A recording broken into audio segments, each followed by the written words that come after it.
Da. Aici mai e un loc liber. Vino, mai e loc. Mă așez lângă tine, e bine? Dragii mei,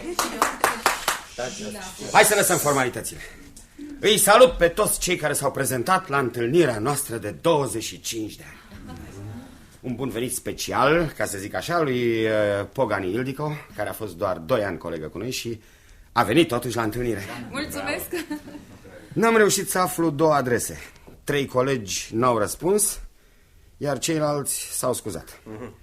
După cum știți prea bine, colega noastră tot Fanny, căreia noi îi spuneam Foca, a murit vara trecută. Morghit, care a fost colegă de serviciu, o să ne spună în ce împrejurări. Bine, mai încolo. Bine. Bun. E bun, asta se cheamă că a fost deschiderea, nu? Da. Acum am să vă prezint pe scurt programul. Da, să-l auzim. Asta e esențial. Fiecare din noi va raporta schimbările din viața lui. Pe urmă facem o plimbare până la cimitir, ducem flori pe mormântul dirigintelui și al lui Nașoni. Ce a murit? Da. Săracul de el. După aceea, la invitația lui Tommy, mergem la... Dacă e cineva care nu știe, el este directorul adjunct la întreprinderea de desfacere a vinurilor. Mulțumesc. Mergem la catacombă la o degustare. Trăiască! Dar atenție, să nu bezi mult, pentru că mâine, înainte de masă, ținem tradiționalul nostru meci de fotbal, la care o să vină și domnul profesor Socai. Mai trăiește Socai Pișta? Da, sigur că da, are 85 de ani. Bine, Pale, ești un bun organizator. Auziți? Ce-ar fi să trecem peste raport și să mergem direct la catacombă? Doar n-au intervenit nu știu ce noutăți în ultimii ani, nu? Nu. Un moment, nu trecem peste raport. Nu.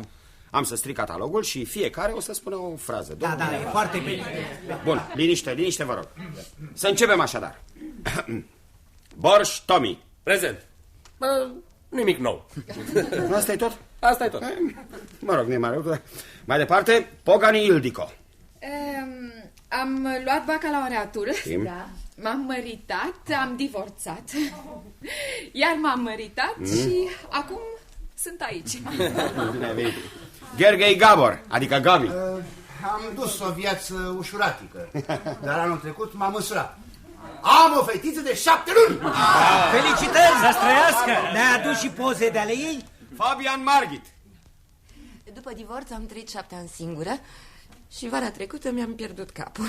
Mi-am refăcut viața. Potaki Tibor. Da, am stat 2 ani în străinătate. Nici acolo nu-i mai bine. Ei, și acum fac cunoștință cu situația de aici. Tama și Peter, adică Pelbart. Da, sunt în continuare asistent la universitate. Am 2 fetițe. 3. Dau meditații, cercetez. Și te bâlbâi! Diseară o să vorbesc mai detaliat. Gvari Gheza. Da, eu iar m-am apucat să învăț. Ai carte, ai parte. Sau învățați. Doctorul Meșter Micloș, alias Michi. Eu încă nu m-am ținut de cuvânt. N-am înființat o nouă religie, nu m-am retras din lume, n-am început o viață de ascet. Pe scurt, sunt în continuare numai medic practicant. Rendeș Etelca. Da, pe vremuri am fost socotită dușman de clasă, iar acum sunt secretară de partid într-o fabrică de pantofi. Roca Zoltan, zis și Zoli. La școală am avut suficient la gimnastică, acum sunt antrenor de categorie ante. Mai departe, Chișpal, zis Pal. Adică eu. La mine, nimic. Ieri mi s-a pierdut pisicuța. Bun, suntem gata? Da. Putem pleca, hai. Haideți.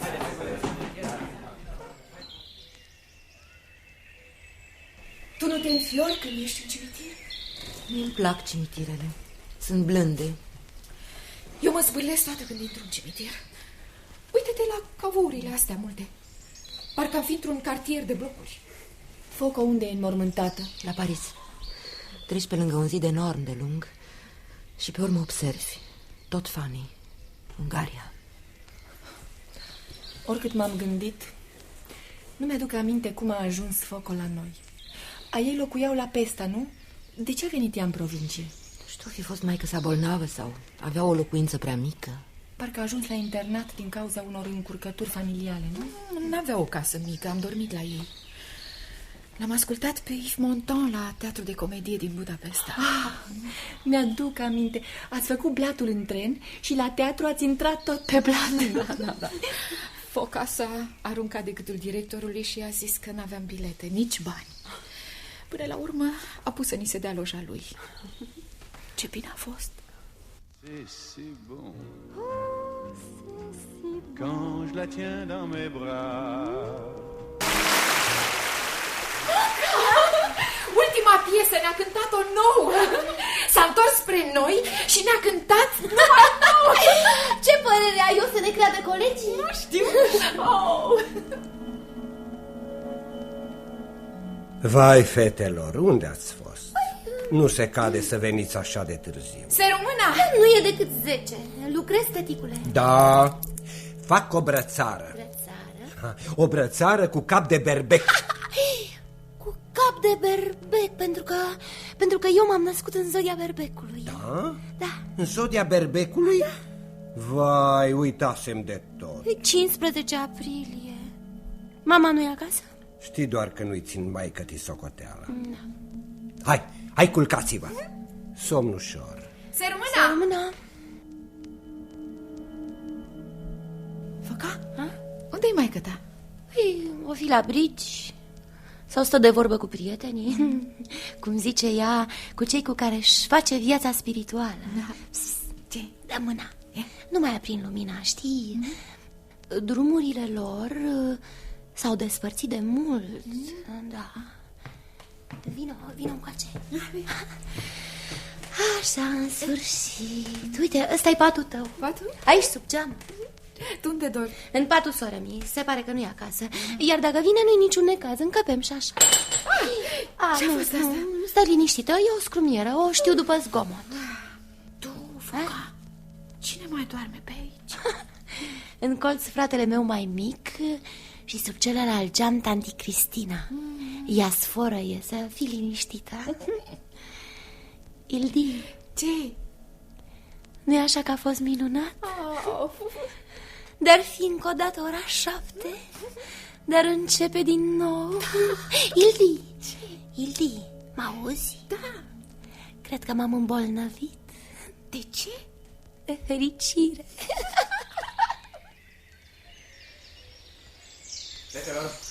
Fetelor, să nu rămâneți în urmă. Hai, veniți. Înainte, ca găsculițele. Ildico, așteaptă-mă, să te vreau. Mergem la braț ca îndrăgostiți? Știi că ești frumos? Pe măsură ce trece timpul, ești tot mai frumos. Erai slabă, micuț. Trebuia să mă uit la tine de 2 ori ca să te văd odată. Și totuși, ce mult te-am iubit. Mai degrabă eu pe tine. Tu nici nu te-ai uitat la mine. Nu vrei să zici că nici nu o vedeai? Ce anume? Vorbește-mi de bal. E violonist la filarmonică și dă ore de vioară. Altceva nu știu nimic. Gheza, dăm coroana. Nu, așteaptă. Lasă-o pun eu. Cum?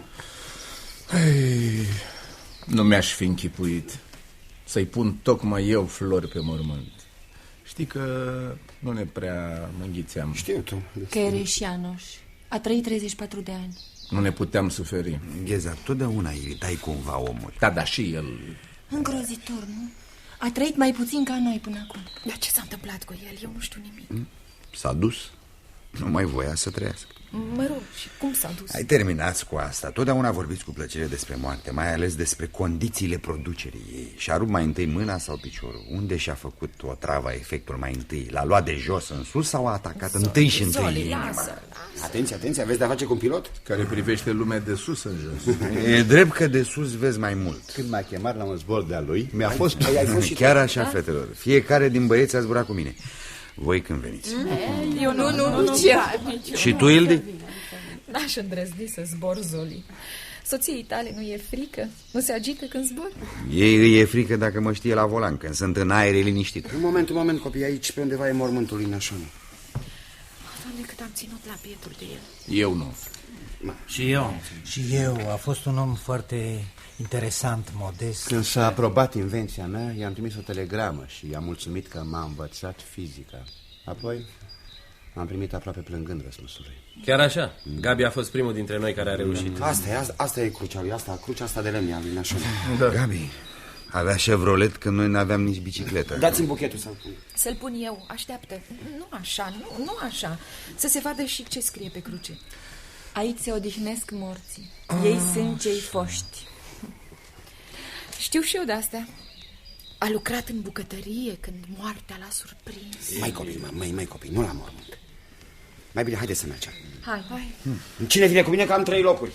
Bineînțeles, numai cine e dispus să meargă cu trabantul. Dragi morți, rămâneți în pace. După moarte sub pământ se zace. Și la mine mai încap 3. Ei, stați puțin, mai băieți, păi cu mașina la cramă? Nu, o las acolo și o iau mâine. Eu mă întorc la noapte. Știți bine că tot nu beau. Nici înainte nu beam. Da. Ultima dată la Los Angeles am băut un baril de whisky cu micul Kranitz. De la mic și roșcat. Pataki nu s-a schimbat de fel.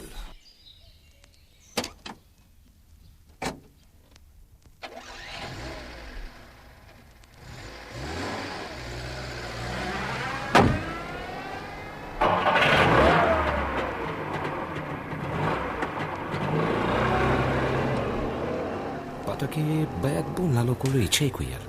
Am eu ceva cu el. Am spus doar că e neschimbat. Ultima dată a băut la Los Angeles.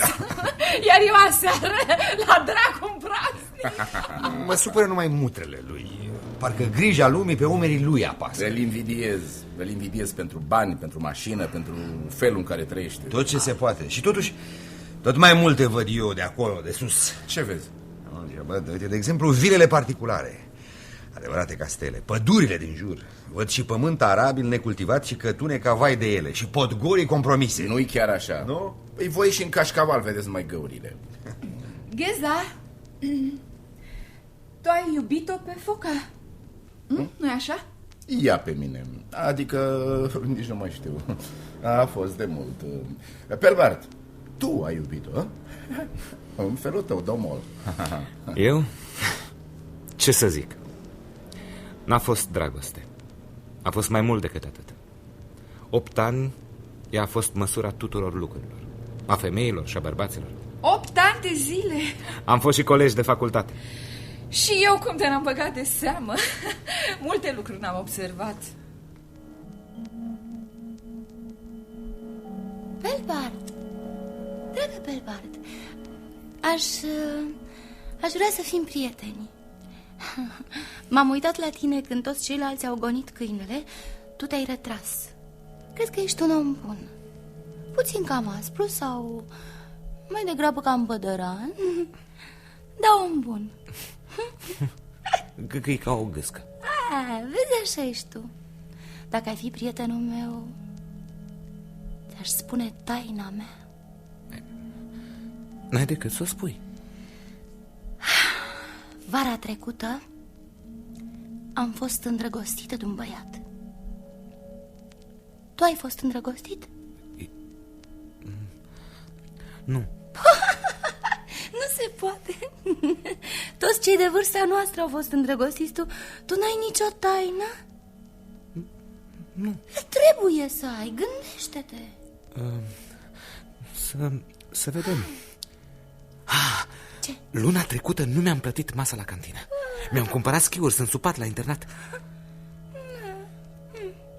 Nu e cine știe ce, dar ori și cât. Îi spui totul maică-tii? Mama a murit. N-am cunoscut-o, m-a crescut bunica. Bietul de tine. Părinții mei trăiesc și țin foarte mult la ei, dar nu se potrivesc. Mama e foarte blândă și bună și citește toate cărțile posibile, iar tata e totdeauna nervos pentru că nu e gata mâncarea, pentru că la începutul lunii ni se termină banii, pentru că e mereu dezordine în casă. Știi? Jur, dacă scapi ceva pe jos, n-ai nicio șansă să mai găsești obiectul. Ai să vii pe la noi? Nu știu. Frații mei sunt mult mai mici și, din păcate, nu pot să discut cu ei despre chestii din astea. Și frații mei sunt mult mai mici. Bietul de tine. Vreau să zic că n-ai mama. Nu. O să am eu grijă de tine. Poftim? Zău, tot n-ai plătit masa. Îți aduc eu zilnic mâncare într-o crăticioară. Nu, asta mi-ar mai lipsi. Bine, nu te înfuria. Spune-mi, tu, cum mă găsești? Nu e așa că sunt drăguță? Deloc. Ești mică. Taică meu ar zice că ești o fărâmăturică. Și slabă de parcă n-ai avea oase. În schimb am talie și umerii lați. Se spune că am ochi frumoși și păr frumos. Părul... mai treacă meargă. Păi vezi, dacă vrei, poți să-l mângâi. Amical, bineînțeles. Deci te-ai prefăcut, Pelbart. Te-ai prefăcut de parcă nu vedeai când făcea ochi dulci. Ce e aia te-ai prefăcut? Chiar crezi? M-a urmărit, înțelegi? S-a ținut după mine. Jur că nu-mi plăcea și că n-aveam de gând să-mi fac de lucru cu ea. Da, tot forțat nota până când... Sigur că i-a forțat nota. Da, iar tu, Pelbart, nici nu o vedeai. Tântălău mai ești mai ghez. Dragă Pelbart, n-ai văzut că duminică n-am fost la meci? Am văzut. Nu te-am auzit. Suflă eu. Și unde crezi tu că am fost? Te-ai sărutat cu Gheza în Parcul Cetății. Da, de unde? Am fost la voi. Ce? M-am urcat în tren și m-am dus la voi. Ești nebună. Taică-tu e un domn. Mi-a sărutat mâna și m-a poftit să iau loc. A zis că n-a mai auzit de mine și s-a bucurat mult. M-am mirat că tu nu... Ce ți-ai fi spus tatălui? Că am o prietenă? Crezi că bărbații își fac mărturisiri dintre astea? Am stat de vorbă și a fost foarte plăcut. Frații tăi sunt cam răi, dar sunt scumpi de tot. Mamare, ce a zis de tine? Bunica? Pentru mine e mamare. Ei, bunica ta m-a poftit la masă. Avea pui pane. Pelbart, știi de când am mai mâncat pui pane? Adică când am mâncat eu ultima oară pui pane? Acum 5 ani. Sunt cel puțin 5 ani de atunci. Și ce ați discutat? Păi, i-am promis tatălui tău că duminică te duci acasă și hai să le scrii mai des. Să nu promiți nimic în numele meu. Nu mai da din mâine aici în nasul meu. Ia de mâna. Dumnezeule, de ce ai degetele așa de reci? Ești bolnav? Nu mai circulă sângele. Pe tine nu te încălzește nimic. Vezi? Asta nu-mi place la tine. Ce? Faptul că spui prostii. Când ești serioasă, când chicotești. Dar nu spun prostii, dragă Pelbart. Să-ți spun ceva. Pe mine mă chinuiește tristețea din fragedă copilărie. O tristețe atât de mare pe care o încearcă numai bătrânii. Iar altădată, fără orice motiv, sunt nespus de fericită. Îmi place să trăiesc și aș vrea să îi fac fericiți și pe cei din jurul meu. Pelbart. Poftim. Ia zi, mă iei de nevastă? Te-ai sărutat cu Gheza? Da, așa e, m-am sărutat cu Gheza. De ce nu m-aș fi sărutat, nu? Am să mă mai sărut și cu alții, dar dacă mă iei tu de nevastă, nu mă mai sărut. Am să-ți fiu credincioasă. Sărute-te cu cine vrei, numai cu el nu. Dar să te săruți tocmai cu el e prost și înfumorat.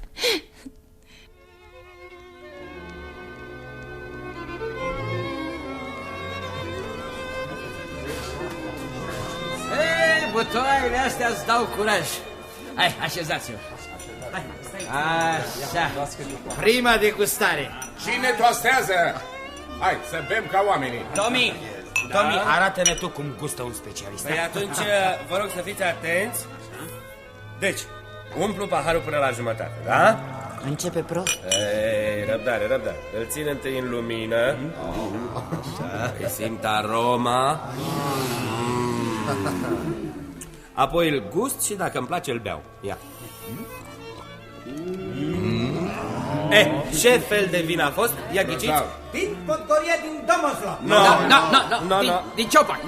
Raminer din Sopron. Spune-ne tu. Vin vechi din Tarțal. Mai turnați-l. Să fie o degustare ca lumea. Are dreptate, hai. Atenție, vă rog, atenție. Înainte să bea și ceilalți, am o idee. Un toast, da? Cineva să rostească un toast. Băi, cine poate beie, cine nu să steie. Ridic paharul pentru toți colegii mei de clasă. Și pentru cei ce nu sunt de față. Nu vrem să ne întristăm, dar vă propun, dacă nu aveți nimic împotriva, să vă citesc scrisoarea pe care a trimis-o Foca cu ocazia primei noastre întâlniri. Vreți să bocim? De asta ne-am adunat? Nu citesc nicio scrisoare. Ce ești tu, Pal, arhivar? Nu sunt arhivar, dar ați fi putut constata că eu am organizat toate întâlnirile de până acum. Am toate scrisorile, toate adresele, toate actele. Și toate notele de plată. Da, și... Asta e om, nu poate face nimeni ca el. Lăsați-l în pace pe Pal, nu mai lipsește decât să-l jigniți. De ce râzi? Vai, mi-a adus aminte. Am găsit un anunț într-un ziar. Profesor tânăr din Coșițe vrea să corespondeze. Foco m-a convins să-i scriem ca din partea doi bărbați tineri. Îmi vorbea mereu de... Știți, când eram copii ne-am iubit. Adică mi-a făcut ochi dulci vreo jumătate de an. Totdeauna femeile te-au curtat pe tine. Așa e. Fost gimnast, trupa întâia. Ia uitați-vă cum arăt și acum. Ia. Niciun gram de surplus. Nu mi-a căzut un fir de păr. Așa. Deci, îmi spunea că îi place viața la țară. Nu tu mașini, nu tu aglomerație. Bineînțeles că n-am crezut-o. Întotdeauna și în toate a fost o exagerată. Nu, pe mine m-a făcut să o cred că tatsu mare e bulibașa și că poartă un cercel în urechea stângă ca să nu-l deoache cineva. Noi două am scris odată unui flăcău domnat. După părerea mea, a fost o mic burgheză. Chiar o mic burgheză convinsă. Aveam ea ceva de vagabond, nu? Eu îi ziceam vagant. Când s-a măritat, i-a trimis câte o invitație la nuntă fiecărui fost coleg de clasă. Pelbart, ai fost și tu la nunta ei? A? Da? Ei, și când s-a măritat, ați continuat să vă iubiți? Sau... Ne-am iubit. Eram și prieteni. Dragă Pelbart, nu-i așa că ții la Peter al meu? De ce să țin? N-am niciun motiv. Ei, cum să n-ai? E un om atât de bun, atât de curat. E el cam tăcut, dar așa sunt toți ai lui. Tot îți place ție să vorbești mult. Acum poți vorbi cât vrei. Ai, nu fi rău. Mi-e tare drag. Așa mi-ai spus și mie cândva. Și tu mi-ai fost drag. Numai că... parcă ne-am fi iubit într-o altă viață. Ar fi bine să ții și tu la el, să știi. Ți-am spus că nu țin la el. De ce ține? Pentru că pentru mine e esențial. Pelbar, te rog mult de tot. Lasă-mă în pace. Hai, te rog. Bine, am să încerc. Lăsați-l pe Pal să citească scrisoarea. De ce? Nu trebuie citită niciun fel de scrisoare. De ce să nu? Pentru că țin minte tot ce a scris. Uite, pot să vă și spun. Scrie că ei doi stau cu părinții, că au 2 copii, că el face facultatea la Seral, că sunt foarte fericiți, dar foarte săraci. Și că n-a venit la întâlnirea noastră pentru că n-avea bani. Asta e greu de crezut. Dacă așa scrie, așa o fi fost. Scria că n-am recunoaște-o, că e urâtă și grasă, dar peste 5 ani va fi din nou veselă și frumoasă. Și a scris să bem în sănătatea ei. Săraca de ea. Atunci să bem. Hai. Copii, ăsta e vinul meu. Beți, e cel mai bun vin din regiunea asta, vă spun eu. Stai, facem pariu că e vin de Bodacioni. Da, de unde știi? Păi la fiecare banchet facem jocul ăsta, pentru că la sfârșit să constatăm că e vinul tău preferat. Și la banchetul anterior am chefuit cu muscat de Badacioni. Nu, Dumnezeule, nu mi-amintiți. În bomba aia. Și trăznind de haznat. Am băut vinurile alea dure după amiază de vreme, în plină caniculă. Pinot Gris, muscat de Bodacioni. Ne-am îmbătat cu toții. Nu, eu nu. tu chiar că nu. Ce chestie noastră mă povestiți, eu de ce n-am fost acolo? Exact, își tot ducea mâna la buzunare de la piept de parcă își pipăia pistolul. Cine, eu? Păi credeți că vin cu pistolul la banchetă? Poate că nu l-avea la tine, dar atâta te-ai tot palpat. Hai, copii zău, nu asta contează. Foca îmbujoarată a cântat într-o rochie roșie cu păr roșu. Și cineva a poftit-o în salonul vecin. Ea s-a ridicat fără să scoată o vorbă și s-a dus să petreacă cu cei de dincolo. Iar tu nu ierzi nici acum. De ce să neg? Ca regizor sau ca prieten? Ai, nu supărați pe Paul. Dar cine îl supără? Și data trecută am stat în fața televizorului până la miezul nopții, fiindcă era vorba să se transmită concertul filarmonicii. Până să înceapă m-a țipit. M-am uitat să văd pe Paul. Era printre violoniști, capul lui de blond strălucea. Când l-am văzut, m-am și culcat de-a bine. Am cântat Mozart, Marea Sinfonie în sol minor. Se prea poate, eu deja adormisem. Țuțuri a fost întotdeauna o ființă cultă. Nu el de vină, e chestie de educație.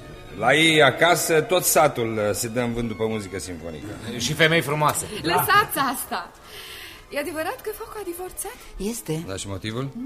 De ce divorțează oameni? Dintre noi, cei de față, n-a divorțat niciunul din băieți. Iar fetele, toate.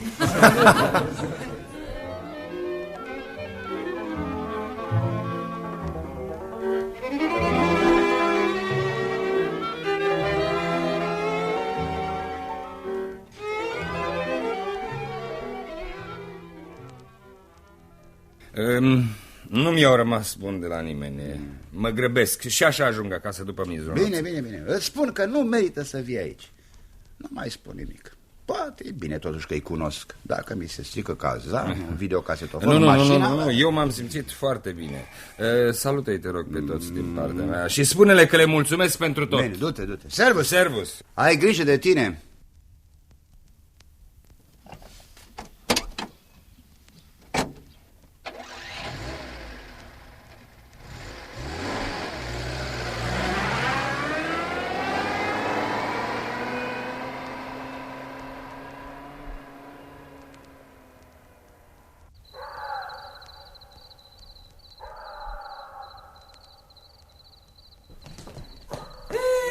Unde suntem? E imposibil, nu-mi dau seama. Oamenilor! Hei, oamenilor! Unde ne aflăm? În care țară? În care oraș? În piața principală, cugetătorule. Piața principală? Piața principală unde e WC-ul public? Că eu numai după el mă pot orienta. Uite că a prins glas. Toată seara n-a deschis gura. Aici la colț era o cârciumă. N-avea etaj. Da, aici era cândva La Găina. La Găina era pe strada Deac Ferenț, unde am stat și noi. Nu, La Găina era chiar aici. De aici îi duceam tatei bere. Era peste drum de noi. Aici beau piețari în fiecare marți și vineri. Toată strada era plină de ei. Cârciuma la care te referi se numea Mega. Nu, dacă știi tu mai bine... Păi da, sigur. Liniște, să nu se trezească Sfântul Florian. Dar cum unde suntem? Iar nu știu. La statuia lui Sfântul Florian. Aici trebuie să fie bar. În direcția asta. Nu, aici nu e nimic. Ba da, este, dar e închis. Da. Bate-ne. Portar! Kelner, să vină careva! Michi, tu aici cântai la pian, nu? Nu, aici la central. Băi, deschideți, ne-auziți? Deschideți! Nu vreau. Deschideți! Unde e responsabilul? Să vină responsabilul că-mi fundă pușcăria. Că nu te mai cunosc, gata. Să vină responsabilul. Bună seara! Cine sunteți? Vrem masa cea mai bună. Asta e. Vă mulțumesc, domnilor. Bineînțeles, masa noastră cea mai bună e liberă. Poftiți, domnilor, poftiți. Măi, copii, în afară de noi nu e nimeni. Ba da, acolo în spate mai sunt. Michi? Da? Michi, vină, bă. Ce? Ia spune, cum era când cântai tu la central? Ia spune. Băi, toată orchestra era formată de domnul profesor Matkovici Și cu mine. Da, eu la pian și el la baterie. Ce să zic, la început am avut un repertoriu bogat. Când m-au părăsit ideile, am cântat un marș. Și pe urmă, aceeași melodie în ritm de foxtrot.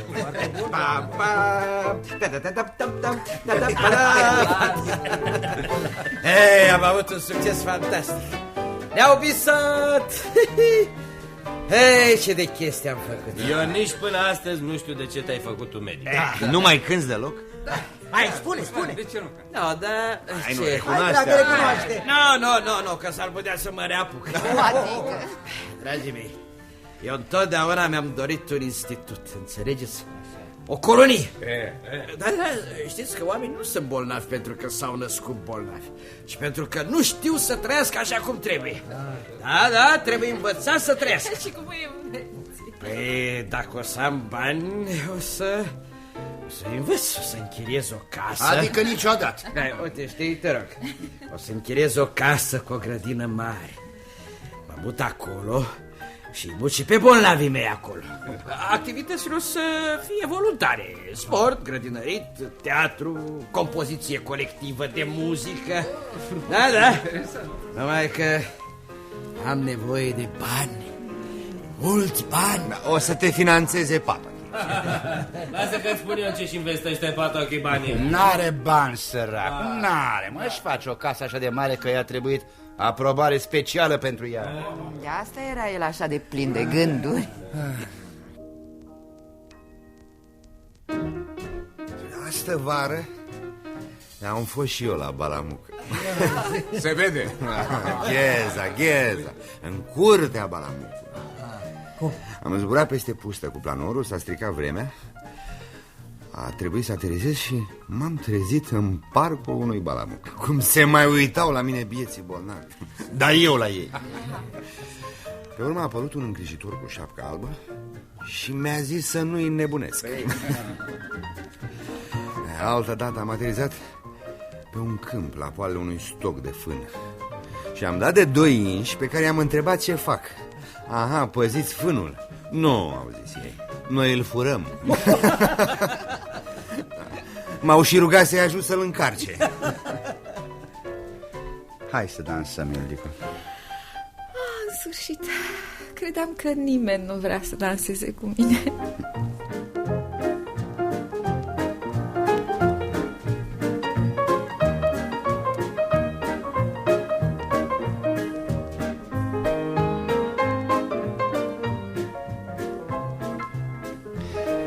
Tu unde dormi, Ildico? Tot la hotel? La Margit. Aici stă maică-sa, m-a invitat la ei. Păcat. Mi-aș fi asumat. Dorm singur. Toată lumea are un coleg de cameră, numai eu n-am. Tu ai zis că te-ai schimbat? Mam. Dar ai putea să dormi cu mine. Copii, nu dansează nimeni cu mine? Dansez eu? Tu? Nu, tu mă calci. Da, hai bine. Mulțumesc.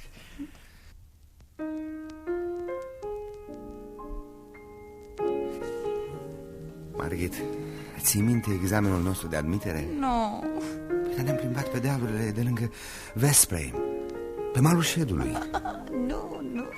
Am fost la grădina zoologică, la Făgădău. Tot nu ți-aduce aminte? Nu. Ți-am făcut curte. Nici asta nu ții minte? Nu. Nu ți amintești? Nu se poate.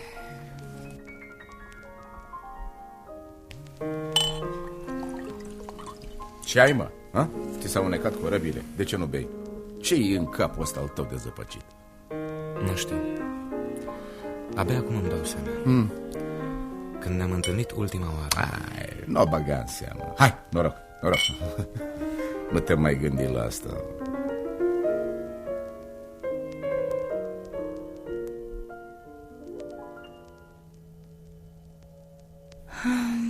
Ți s-au unecat corăbile, Belbart? Poftim? La ce te gândești? Nu mi s-au unecat. Sunt chiar bine dispus. Nu se vede.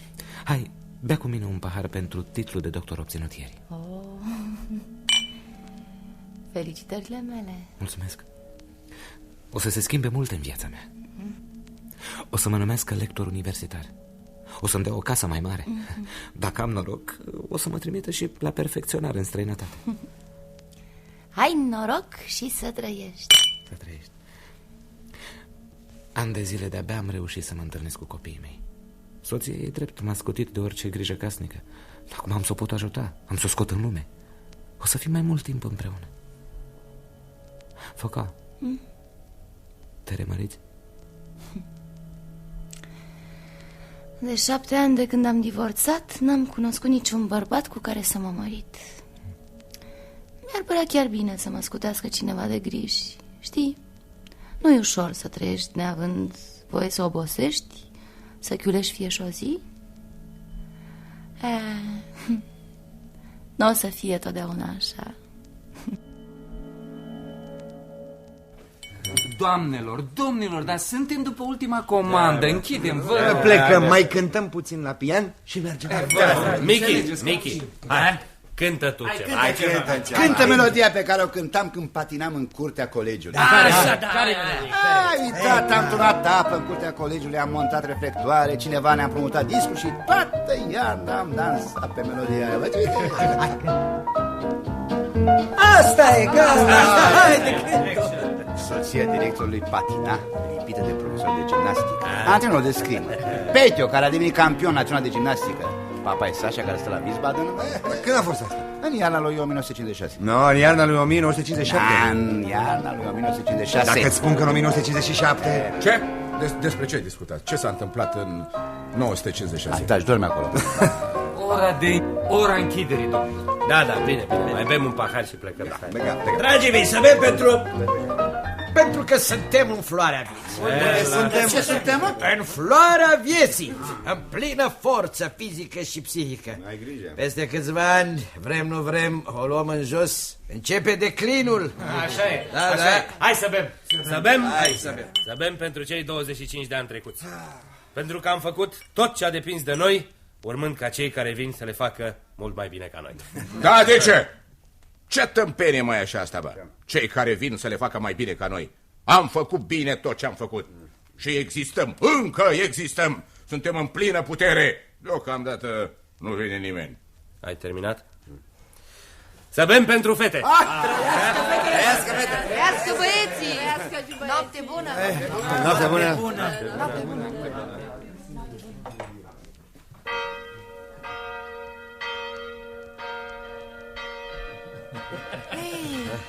Și asta? O combină muzicală. Dar ce crezi, că în recreație băieții or să se plimbe câte doi? Ascultă muzică, pop. Servus! Domnule profesor! Păi nu o să vă fie frig? Să vă aducem o pătură. Pătură? Da. Sic transit gloria mun. Cum? Aia voi n-ați făcut la tine. Luați loc, că în marele său discurs ne va spune că suntem barbari. O să ne lipsim de el. Sunt bătrân, vorbiți voi. Domnule profesor, mie îmi spuneați Cereș.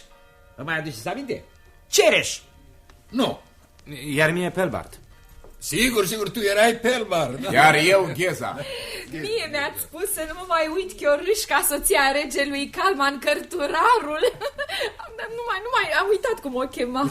Eufemia. Așa. Pe tine te țin minte, Eufemia. Da. Aveai totdeauna o privire șăgalnică și aminteai de muierușca aia rea și cochetă. Și prietena ta, cea care stătea lângă tine, cum o chema? Foca. Foca. Da, se poate. Bietul Calman Cărturarul, mare rege, dar și soț încornorat. Domnule profesor, pe mine m-ați întrebat odată de ce boală a murit Albert Habsburg. Eu nu știam nici ce a făcut, nici când a trăit, dar minte de ce boală a murit.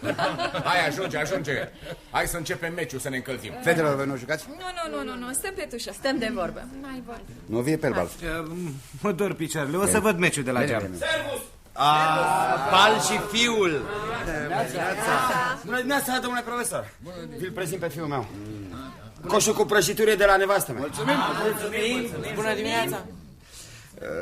Ia dați-i drumul, hai să facem încălzirea. Micuțule Pal, nimeni nu poate juca fără să se încălzească. Poftim fără, domnule profesor. Coborâm și începem meci, imediat începem. Stați așa, nu mâncați, nu se poate juca cu burta plină.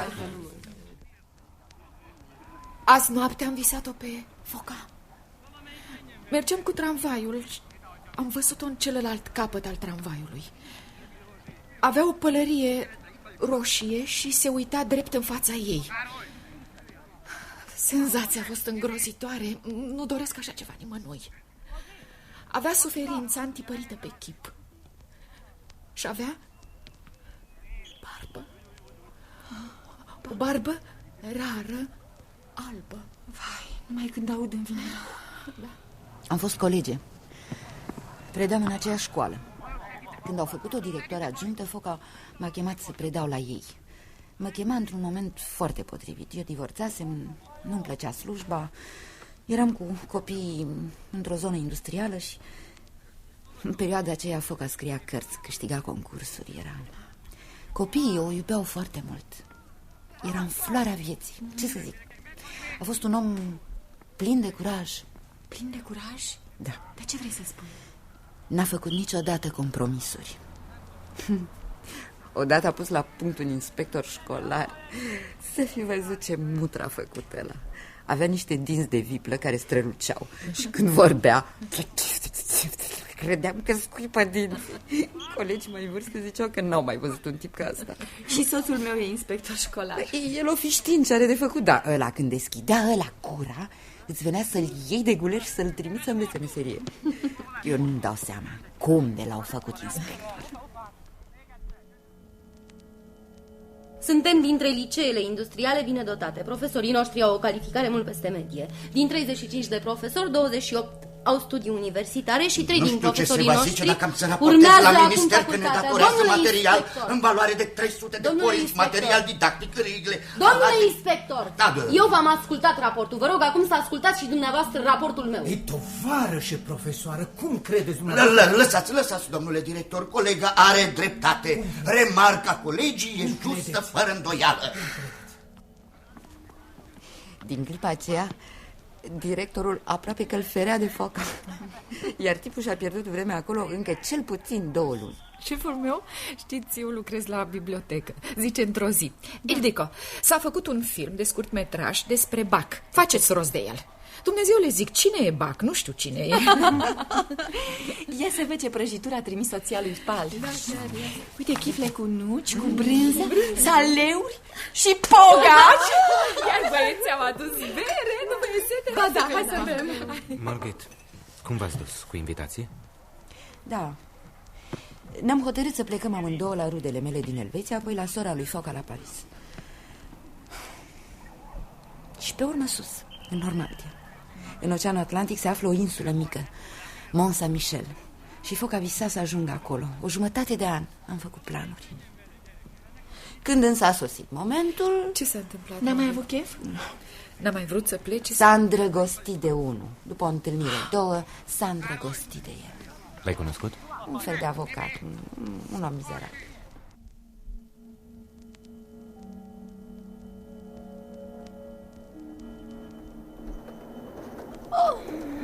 Ce face acum? Cine? Imre. S-o fi sculat? Sau mai doarme? E 6. Fii sigură că nu se gândește la tine așa de des cum te gândești tu la el. Nu, zău. De câte ori v-ați întâlnit voi? De 3 ori? De ce contează? De 2 ori. Păi vezi. Bine, știu ce vrei să spui. E un tip terchea-berchea. Nu e un tip cum se cade. Asta e o tâmpenie, Margit. Zău, crede-mă, e o tâmpenie.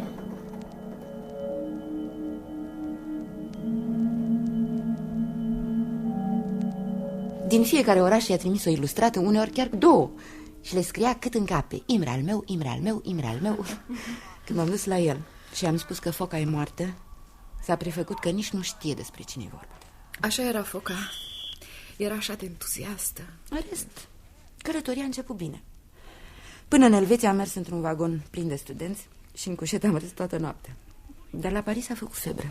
I s-au umflat picioarele, o dureau încheieturile. De fapt, ce a avut? Eu credeam că e o alergie. La Paris nu s-a plimbat aproape nicăieri. A fost numai la Notre-Dame și a ascultat o misă gregoriană. Pe urmă, sora Focăi ne-a închiriat o mașină și am plecat amândouă în Normandia. În noaptea anterioară avusese febră, dar m-a pus să jur că nu-i spun sorului nimic. La mare ne-am oprit. Am închiriat o cameră. A zis să coborâm la masă și marea a vindecat-o cu totul.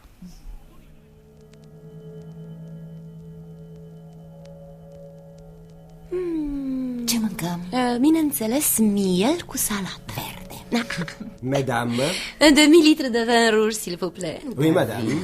Bea vin, nu ție bine și... Doar nu sunt nebună să beau apă în Franța. Te rog, nu bea. Uite, bea apă de Vichy. Mai mult, vreau și un aperitiv. De Pernod. Foca. Oui, s'il vous plaît. Hai să ai necazul. Nu-mi purta de grijă, Margit. Tot n-ai nicio vină, înțelegi? Nicio vină. Noaptea însă s-a simțit foarte rău.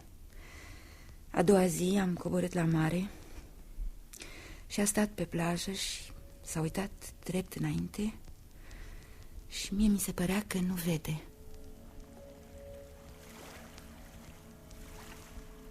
Foca, aici e oceanul. Ia uite.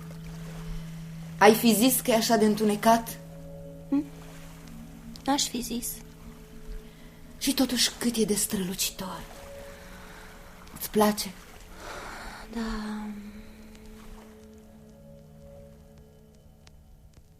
În timpul fluxului ne-am dus cu barca pe insulă. Am cutreierat-o, am vizitat mănăstirea. S-a apropiat de mine, n-a scos o vorbă, dar eu știam că e rău de tot.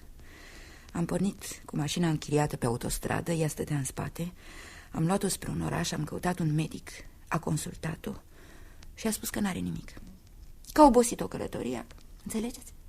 De-abia mai mergea.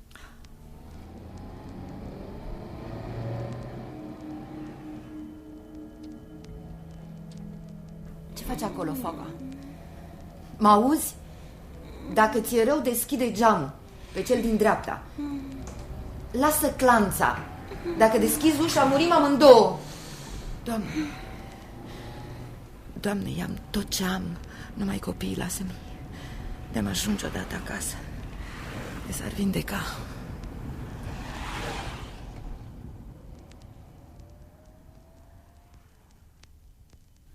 Am ajuns la Paris și, nu știu, a fost internat. În aceea zi am aflat că are hepatită. Era 14 iulie.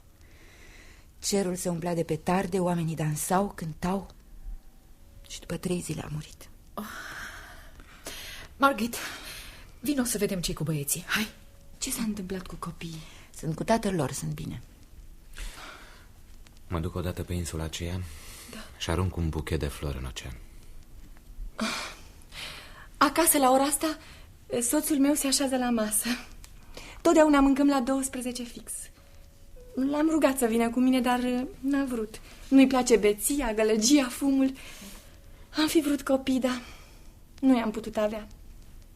Așa că trăim în tihnă în doi. Poate nu trebuia să vin nici eu. Nu care cumva să bâzâi. Am câștigat. Noi am câștigat.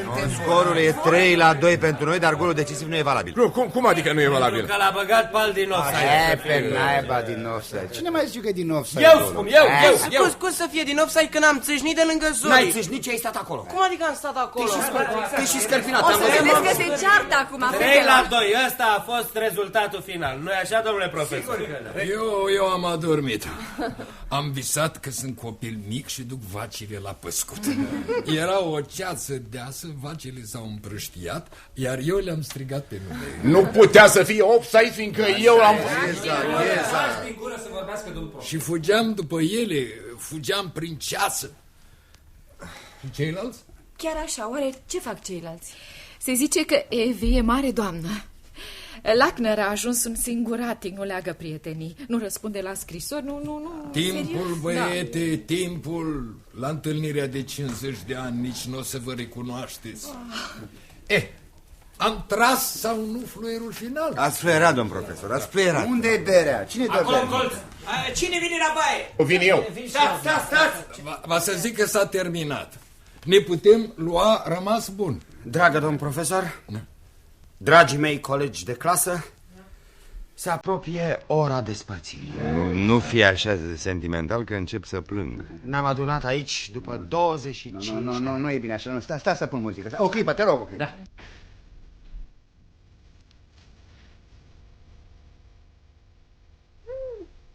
uite-te ce muzică bună ai imprimat. Cum ai reușit, cap? Cu creier, amici. Și cu magnetofon.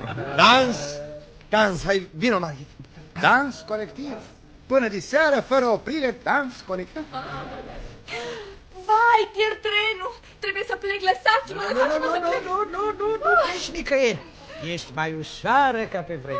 Dragi prieteni, nu ne mai întâlnim noi cu o ocazie ca asta. Dansează toată lumea, iubește toată lumea. Simbolul epocii noastre, dansul colectiv. Ildico, hai, vină încoace, vină să dansezi cu mine. Te învârtesc până leșin. Ai să aștepți asta tot restul vieții.